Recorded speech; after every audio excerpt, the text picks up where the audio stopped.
Dagon by H.P. Lovecraft. I am writing this under an appreciable mental strain, since by tonight I shall be no more. Penniless, and at the end of my supply of the drug which alone makes life endurable, I can bear the torture no longer, and shall cast myself from this garret window into the squalid street below. Do not think from my slavery to morphine that I am a weakling or a degenerate. When you have read these hastily scrawled pages, you may guess, though never fully realize, why it is that I must have forgetfulness or death. It was in one of the most open and least frequented parts of the broad Pacific that the packet on which I was supercargo fell a victim to the German sea raider. The Great War was then at its very beginning, and the ocean forces of the Hun had not completely sunk to their later degradation, so that our vessel was made legitimate prize, while we of her crew were treated with all the fairness and consideration due us as naval prisoners. So liberal indeed was the discipline of our captors, that 5 days after we were taken, I managed to escape alone in a small boat with water and provisions for a good length of time. When I finally found myself adrift and free, I had but little idea of my surroundings. Never a competent navigator, I could only guess vaguely by the sun and stars that I was somewhat south of the equator.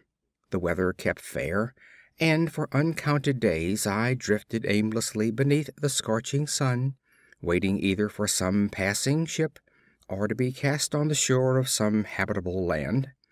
But neither ship nor land appeared, and I began to despair in my solitude upon the heaving vastness of unbroken blue. The change happened whilst I slept.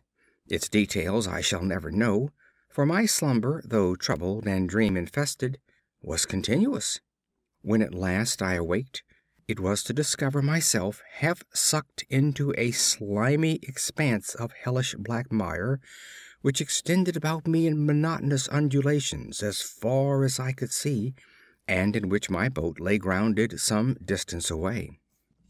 Though one might well imagine that my first sensation would be of wonder at so prodigious and unexpected a transformation of scenery, I was in reality more horrified than astonished, for there was in the air and in the rotting soil a sinister quality which chilled me to the very core. The region was putrid with the carcasses of decaying fish and of other less describable things which I saw protruding from the nasty mud of the unending plain.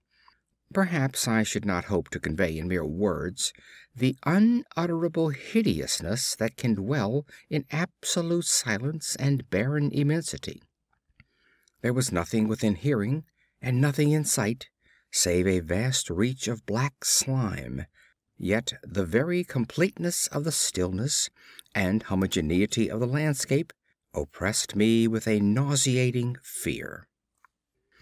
The sun was blazing down from a sky which seemed to me almost black in its cloudless cruelty, as though reflecting the inky marsh beneath my feet. As I crawled into the stranded boat, I realized that only one theory could explain my position.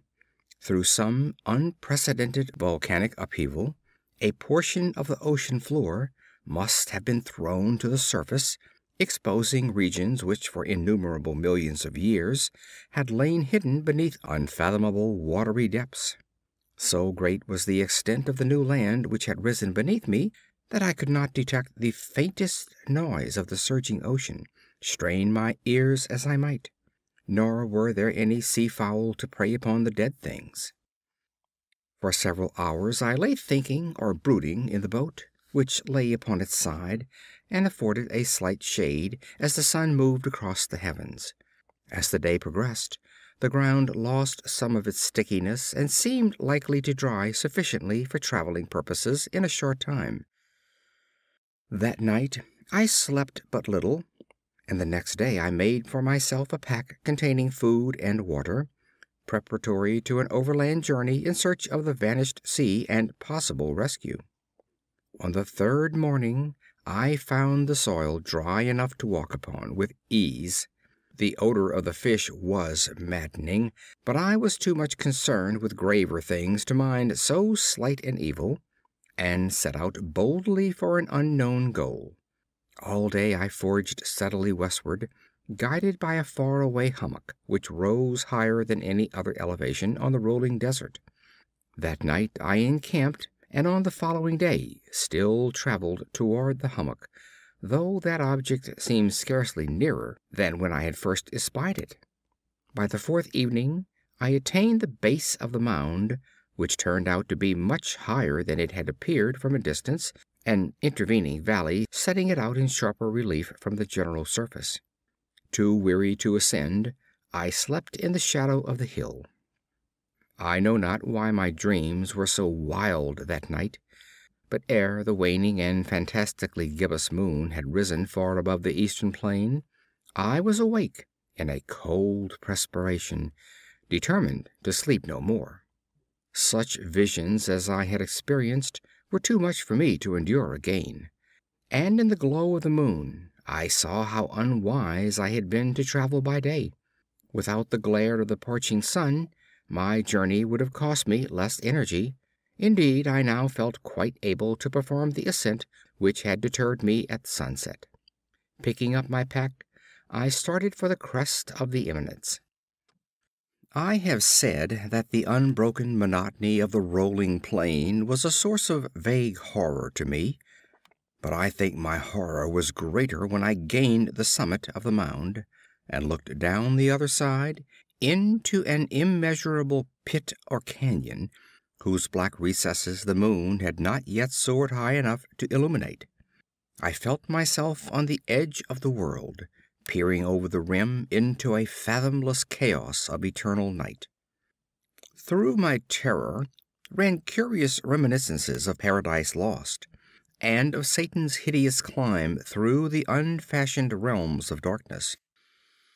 As the moon climbed higher in the sky, I began to see that the slopes of the valley were not quite so perpendicular as I had imagined. Ledges and outcroppings of rock afforded fairly easy footholds for a descent, whilst after a drop of a few hundred feet the declivity became very gradual. Urged on by an impulse which I cannot definitely analyze, I scrambled with difficulty down the rocks and stood on the gentler slope beneath, gazing into the Stygian deeps where no light had yet penetrated.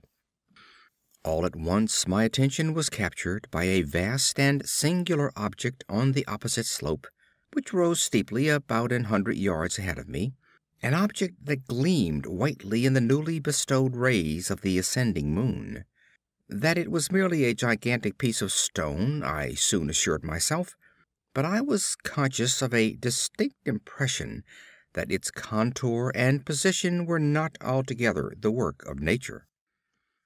A closer scrutiny filled me with sensations I cannot express, for despite its enormous magnitude and its position in an abyss which had yawned at the bottom of the sea since the world was young, I perceived beyond a doubt that the strange object was a well-shaped monolith whose massive bulk had known the workmanship and perhaps the worship of living and thinking creatures. Dazed and frightened, yet not without a certain thrill of the scientist's or archaeologist's delight, I examined my surroundings more closely. The moon, now near the zenith, shone weirdly and vividly above the towering steeps that hemmed in the chasm, and revealed the fact that a far-flung body of water flowed at the bottom, winding out of sight in both directions, and almost lapping my feet as I stood on the slope.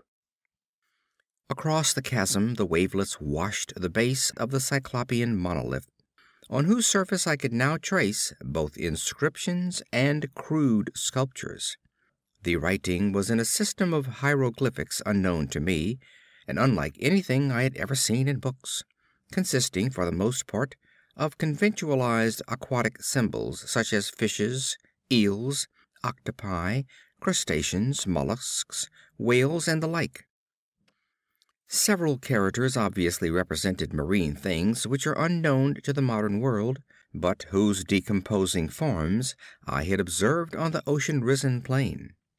It was the pictorial carving, however, that did most to hold me spellbound. Plainly visible across the intervening water on account of their enormous size, were an array of bas-reliefs whose subjects would have excited the envy of Doré. I think that these things were supposed to depict men, at least a certain sort of men, though the creatures were shown disporting like fishes in waters of some marine grotto, or paying homage at some monolithic shrine, which appeared to be under the waves as well. Of their faces and forms I dare not speak in detail, for the mere remembrance makes me grow faint. Grotesque beyond the imagining of a Poe or a Bueller, they were damnably human in general outline, despite webbed hands and feet, shockingly wide and flabby lips, glassy, bulging eyes, and other features less pleasant to recall. Curiously enough, they seem to have been chiseled badly out of proportion with their scenic background, for one of the creatures was shown in the act of killing a whale, represented as but little larger than himself. I remarked, as I say, their grotesqueness and strange size, but in a moment decided that they were merely the imaginary gods of some primitive fishing or seafaring tribe, some tribe whose last descendants had perished eras before the first ancestor of the Piltdown or Neanderthal man was born. Awestruck at this unexpected glimpse into a past beyond the conception of the most daring anthropologist, I stood musing, whilst the moon cast queer reflections on the silent channel before me. Then, suddenly, I saw it.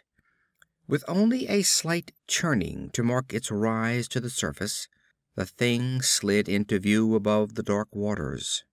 Vast, Polyphemus-like, and loathsome, it darted like a stupendous monster of nightmares to the monolith, about which it flung its gigantic scaly arms, the while it bowed its hideous head and gave vent to certain measured sounds.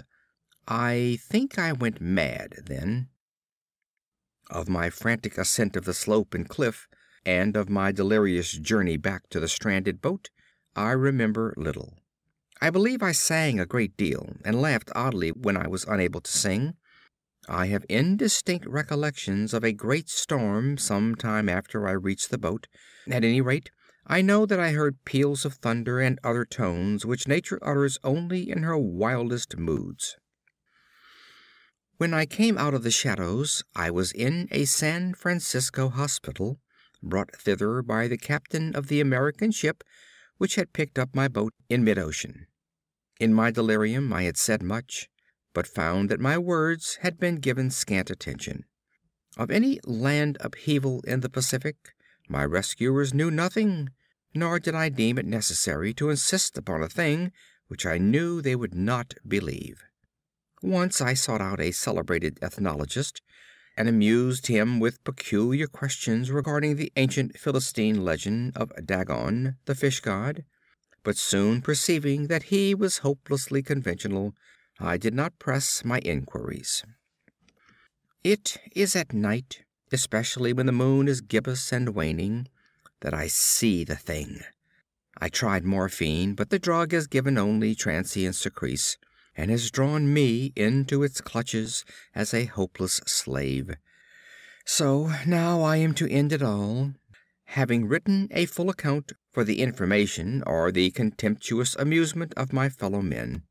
Often I ask myself if it could not have all been a pure phantasm, a mere freak of fever, as I lay sun-stricken and raving in the open boat after my escape from the German man-of-war.